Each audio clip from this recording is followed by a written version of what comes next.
السلام علیکم ناظرین، میں محمد اسلم حسین سیاست کی عالمی خبروں میں آپ سب کا استقبال کرتا ہوں۔ پیش ہے دنیا بھر سے آج کی کچھ اہم خبریں۔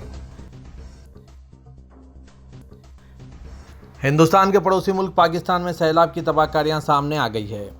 پاکستان میں تباہ کن سیلاب سے اب تک 1000 سے زائد افراد جان کی بازی ہار چکے ہیں۔ املاک کو بھی کافی نقصان پہنچا ہے۔ ہندوستان کے وزیراعظم نریندر مودی نے پڑوسی ملک میں سیلاب سے ہوئے تباہی پر افسوس کا اظہار کیا ہے اور اس قدرتی آفات سے متاثرہ لوگوں اور ان کے خاندانوں سے تعزیت کا اظہار کیا ہے۔ وزیراعظم نریندر مودی نے ٹویٹ میں لکھا، پاکستان میں سیلاب سے ہوئی تباہی کو دیکھ کر دکھ ہو رہا ہے۔ ہم متاثرین، زخمیوں اور اس قدرتی آفات سے متاثر ہونے والے تمام افراد کے اہل خانہ سے تعزیت کا اظہار کرتے ہیں اور وہاں معمولات کی جلد بحالی کی خواہش کرتے ہیں۔ وزرا کہ پاکستان میں پیر کو یعنی آج سیلاب سے ہلاکتوں کی تعداد 1061 تک پہنچ گئی ہے، جبکہ معاشی بحران کا شکار وزیراعظم شہباز شریف کی حکومت کی اپیل کے بعد بین الاقوامی امداد پہنچنا شروع ہو گئی ہے۔ پاکستان کے شہر لاہور اور صوبہ پنجاب کے دیگر حصوں میں تباہ کن سیلاب کی وجہ سے مختلف سبزیوں اور پھلوں کی قیمتوں میں بے تحاشا اضافہ درج کیا جا رہا ہے۔ اس درمیان حکومت پاکستان کی جانب سے ہندوستان سے ٹماٹر اور پیاز درآمد کرنے کا امکان ہے۔ مارکیٹ کے ہول سیل تاجروں نے یہ اطلاع دی ہے۔ لاہور کی مارکیٹ میں تھوک فروش جواد رضوی نے میڈیا کو بتایا، لاہور کے بازاروں میں ٹماٹر اور پیاز کی قیمت بالترتیب 500 روپے اور 400 روپے فی کلو ہو گئی ہے۔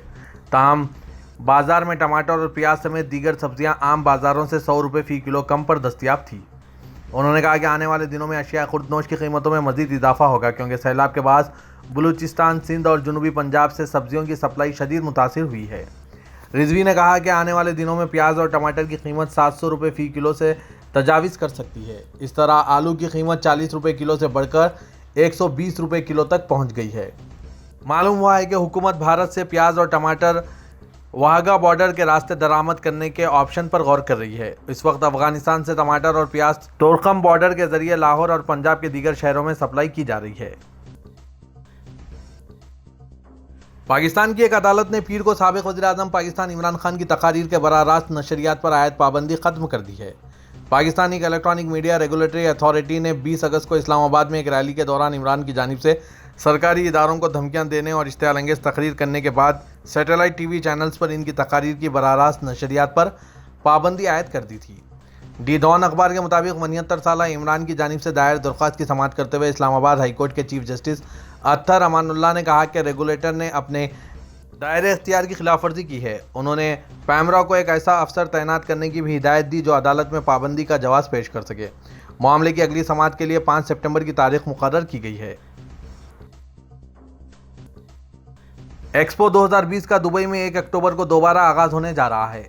ایکسپو سٹی دبئی کے افتتاح سے پہلے سیاح 1 سپٹمبر سے اس کے 2 مقبول ترین پویلین کا تجربہ کر سکتے ہیں، جس میں پہلا الف the mobility pavilion and tera اور دوسرا ٹیرا دا سسٹینیبلٹی پویلین شامل ہیں، جہاں جمعرات سے سیاحوں کی آمد شروع ہو جائے گی۔ ٹکٹوں کی قیمت 50 درہم فی شخص فی پویلین ہے اور یہ شہر کی ویب سائٹ اور ایکسپو سٹی دبئی کے 4 باکس آفس پر دستیاب ہے۔ یہاں گارڈن ان دا اسکائی نامی ایک گھومتا ہوا مشاہدتی ٹاور بھی ہے، جو زائرین کو ایکسپو سائٹ سے 55 میٹر اوپر کا نظارہ کراتا ہے اور 360 ڈگری کے نظارے پیش کرتا ہے۔ وہ بھی 1 سپٹمبر کو کھلے گا۔ ہر ٹکٹ کی قیمت 30 درہم ہے۔ 12 سال اور اس سے کم عمر کے بچوں اور معذورین کے لیے مفت رہے گا۔ وزارت دفاع کی جانب سے جوائنٹ آپریشنز کمانڈ نے متحدہ عرب امارات کی طرف سے پاکستان کے لیے امدادی سامان کی فراہمی کے لیے فضائی پل قائم کر دیا ہے۔ امدادی سامان میں شدید بارشوں اور سیلاب سے متاثرہ افراد کے لیے پناہ گاہوں کا سامان، انسانی ضروریات، خوراک، طبی سامان شامل ہیں، جس کا مقصد متاثرہ لوگوں کی تکالیف کو کم کرنے کی کوششوں میں تعاون کرنا ہے۔ یہ اقدام متحدہ عرب امارات کے صدر شیخ محمد بن زاید ال نہیان کی جانب سے حالیہ سیلاب کے نتیجے میں پاکستان کے دوست عوام کو ہر طرح کی مدد فراہم کرنے کی ہدایت کے بعد اٹھایا گیا ہے۔ پاکستان میں متحدہ عرب امارات کے سفیر ابراہیم سالم الزعابی کا کہنا ہے کہ پہلا اماراتی امدادی طیارہ آج صبح پاکستان کے لیے روانہ ہوا، جس کے بعد آنے والے دنوں میں متعدد دیگر طیارے امدادی سامان لے کر روانہ ہوں گے۔